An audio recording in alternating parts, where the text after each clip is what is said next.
Hi friends, మేక పిల్లలు చూడండి. ఈ పుట్టాక ఒక 20 రోజుల వరకు, ఒక నెల రోజుల వరకు నడవంటండి. ఒక వల కింద కట్టి, చుట్టూరు ఒక వల కింద కట్టి ఒక చోటనే ఉంచుతారు. ఆ పెద్ద పెద్ద గొర్రెలు మేకలు అన్నీ కూడా తోలుకుంటూ వెళ్ళిపోయి వాళ్ళ మేతకి వెళ్ళిపోతాయి. వీటికి ఒక తాతనైతే కూర్చోబెట్టారు. ఈ తాత వంట చేసుకోవడం కాకుండా వీటిని కాపలా కూడా కాయాలి.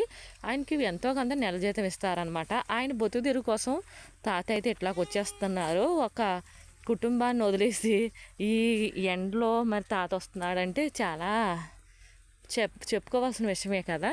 తాత చూడండి అలా కూర్చున్నాడు. మళ్ళీ వంట కూడా చేస్తాడండి. నేను ఆల్రెడీ ఒక వీడియోలో పెట్టాను కట్టెల పొయ్యి మీద చేయడం. మరి చూడండి, మనం ఏదో అనుకుంటాము ఉద్యోగాలు చేసి కష్టపడుతున్నాము, కానీ ఏదో తగ్గ పని మనం చేసుకుంటున్నాము, కానీ ఎవరు తగ్గ కష్టం వాళ్ళకు ఉంటుందండి. చూడండి ఫ్రెండ్స్, మేక పిల్లలు ఒక చెట్టు కిందకైతే తీసుకొచ్చేసారు. ఇవి భలేగా ఉన్నాయి కదా.